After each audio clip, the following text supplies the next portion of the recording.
Trevor, what are you doing, Trevor? We said dress up, Trevor. I'm not formal. That's why I brought this. Oh yeah. Yeah. Hello and welcome to the VIP. I'm your host, Ryan Tiffany. First up on this one, we've got a new group on campus called MPOWRD, which helps your wellness as a teenager. They'll be meeting during Viper Connect in room E2. Also Thursdays after school is practice for the speech and debate team.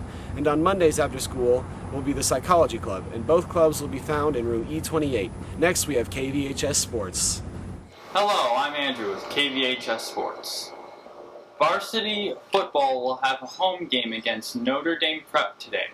The girls golf team will host Maryvale on the 6th. Verado badminton will be at Dysart High School on Tuesday, September 7th. The boys golf team will be at home versus Buckeye Union in Willow Canyon on the 7th. The girls golf team will be at home on the 8th, hosting Agua Fria and Estrella Foothill. Badminton will be at home against McClintock on the 8th. The cross country team will be hosting a meet on September 8th. There will be a boys golf tournament on the 9th, hosted by Thunderbird. Junior varsity football will face off against Raymond S. Kellis on Thursday, September 9th, and freshmen will be at Desert View the same day. Volleyball will be at Ironwood Ridge on the 9th. Finally, Verado will be attending a swim meet hosted by Ironwood High School on September the 9th. This is Andrew for KVHS Sports.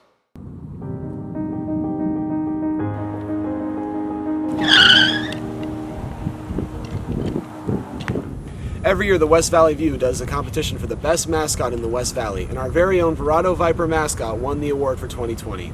Also today on the VIP, we have announcements for the Art Club, meeting after school on Tuesdays in room E13. Monday, Tuesday, and Thursday, the tutor bus will be here at 4:10. Make sure to get a pass from your tutor teacher. The Nintendo Club meets in room B8 after school from 3:15 to 4. Coming up on the VIP, we have Weather with Trevor and Question of the Week. Good morning, everybody, and welcome to Weather with Trevor. I'm your host, Trevor, here for your weekly weather. So today on Friday, we're going to have a nice sunny day, and Saturday is going to be cloudy. Throughout the week, it's going to warm up some. Hopefully, it's not going to be too warm. So the other 3 days, it's gonna be a little cloudy, and it's going to start cooling down. So hopefully, it should be able to be some nice swimming weather. Hopefully exercise, I don't know.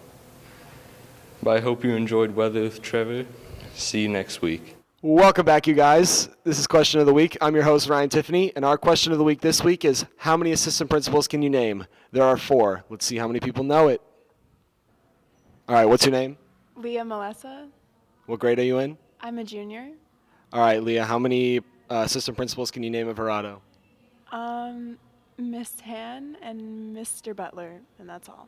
Yeah, you don't know any others? All right, there was 4, but thank you. All right, what's your name, man? Jalen Bradford. What grade are you in? I'm a junior. All right, so how many assistant principals are there at Verado, Jalen? I can only name probably 2. All right, who are they? No one is Mr. Lees. Okay. That's it. All right, that's all right. Thank you, Jalen. All right, Mr. Lyon, can you name the 4 assistant principals at Verado? Holly Benessi, Gretchen Han, Matt Lees, and Tim Butler. Nice job. Thank you. What do I win? Nothing. All right, what's your name? Samantha, What grade are you in? a senior. All right, can you name the 4 assistant principals at Verado, Samantha? Mr. Lees. That's it. All right, that's 1. Thank you. That's all I know. I'm sorry. All right, what's your name, man? Tavion. All right, Tavion, can you name the 4 assistant principals at Verado? No, I cannot. I'll be 100% honest with you. I cannot. You can't? No. All right. Thank you for trying. I appreciate that. All right, what's your name, bro? Anthony Pereda.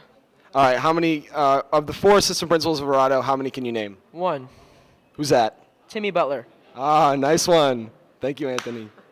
Thank you guys so much for joining me on this edition of Question of the Week. If you see me in the halls and you want to be interviewed, just let me know. And I'll see you guys next time.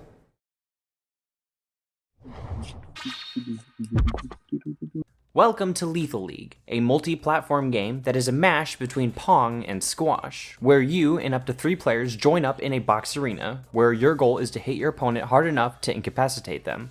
Lethal League is a game that strikes a good balance between simplicity and complexity, being easy to pick up and play, but also offers a large amount of depth if you so choose to master it. It's fun, short, and chaotic, and is a fun game to play during your lunch or after school in the Nintendo Club. Hello everyone, welcome back. Today I will be making a peanut butter and jelly sandwich. You will want any type of bread, it doesn't really matter, just as long as you have 2 slices, because for this you'll need one for the top and one for the bottom. Any type of peanut butter. The next thing you'll need is your jelly. Today I will be using Smucker's. An alternative option could also be Welch's, but I will be using Smucker's today. 2 pieces of bread. This is very key. To get the best tasting peanut butter and jelly, you have to do it in the order of the name. Peanut butter goes first, and then the jelly. If you get it mixed up in a different order, you'll be making a jelly and peanut butter sandwich. So you get a good glop of peanut butter, try to spread it out evenly on one of your pieces of bread. This is one of the hardest parts, is getting the grape jelly onto your knife. This may take a few tries to get it. This is the most difficult part of the entire process, is the assembly. What I will do is I'll take my peanut butter and I will just carefully align on top of the jelly, like that. So now that our PB&J has finally been assembled, the final task is for you to taste your creation. That was actually extremely good. You know you made a good PB&J when you can just taste the effort that was put into it. The peanut butter sticks to your mouth, so I would recommend getting some sort of beverage to wash it down with.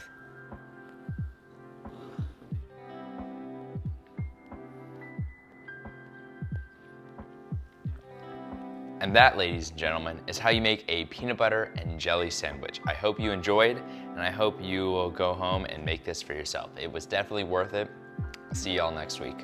Make sure to stop by Mr. Brown's room in room E14 to sign up for the fencing club. Also, today is National Read a Book Day, so make sure to dress up as your favorite book character and tag @Viper_Library for a prize. Today is the last day for Deca Diamonds. Make sure to turn it in for free ice cream and snake bites. If you're interested in the engineering club, please see Mr. Bott in room E10 for more info. Sophomores and juniors, time is running out to pay for your PSAT. It's $18 in the bookstore. And congrats to the KVHS Rocky Mountain Emmy Award nominees. Congrats to Brian Gonzalez Perez for his short film Misfire and his music video Walk But in a Garden, and his writing for the film Misfire. Also, we have Azir Taylor for his short film Screen, and Matthew Galindo for audio and sound for his work on community concerns. Next is Hunter Wilson's PSA Community Concerns. And last but not least, we have Talent and Taking Care of Yourself for Robert Jones. Next on the VIP, we have a few news segments along with Sitting with Andy. Once a month, I try to meet up with some student or program to see what cool things they're doing around the school, perhaps a story that hasn't been told yet. This month, I met up with Brian and he told me about his dreams to become a filmmaker and what he's already been doing in the film and TV program. What got me interested in film was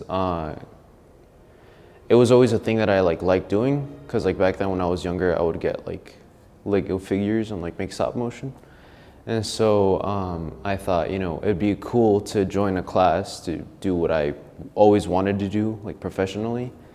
So it was just a goal of mine that I wanted to do since I was younger.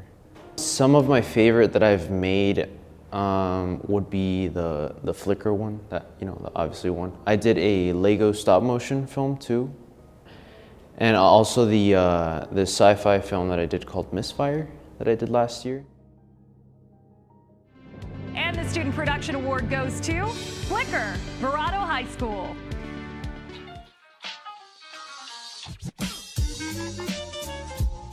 It was a very exciting experience because I really tried, So, achieving that award really got me hyped. And so the next year I really made a goal for myself to try and make something good enough to go to like past regionals, you know.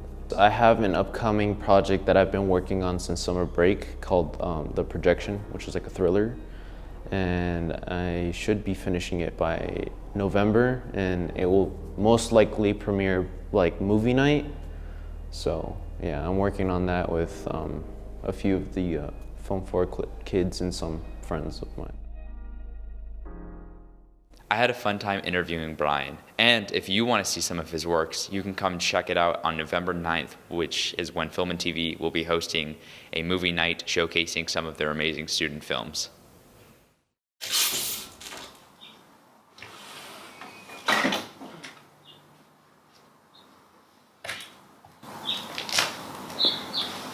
You can't let one bad moment spoil a bunch of good ones. Dale Earnhardt. Alright, we're here with trivia. What is your name?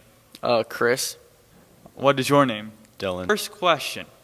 Who won the most recent Formula One Constructors Championship?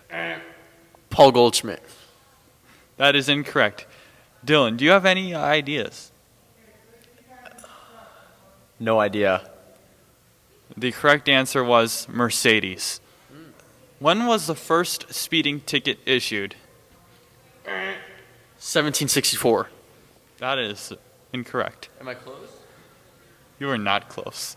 Dylan, do you have any ideas? Ding. 1859. The correct answer was 1902.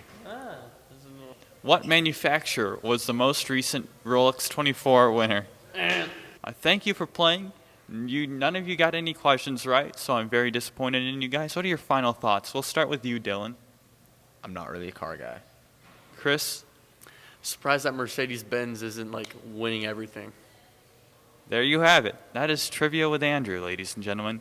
Goodbye. See you next time. Those are some interesting questions, Andy. But before we go, here are some last-minute traffic updates from the VHS administration. They have required me to inform you that there is no right turn on red out of the student lots. Be sure to buy a parking pass as they'll begin checking the parking lot for passes, and they can be purchased in the bookstore. Also, don't park in the surrounding businesses and neighborhoods as your car will be towed.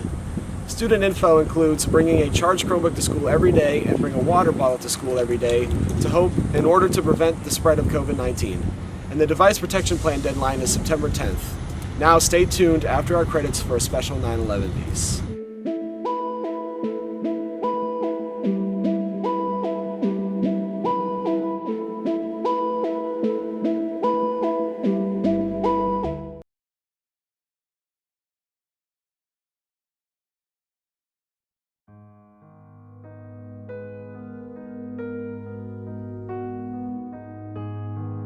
I was living in New York. I was just a kid. I was in third grade when 9/11 happened. And I was in school. At the time, school had just started. On the East Coast, school starts in September usually. So we were in about the second week of school.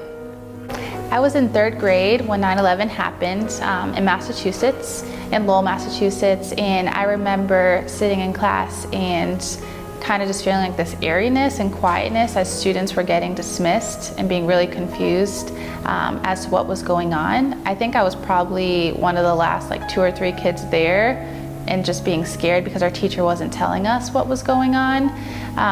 My mom came and picked me up and I could tell immediately that something wasn't right because she wasn't crying, but she looked scared.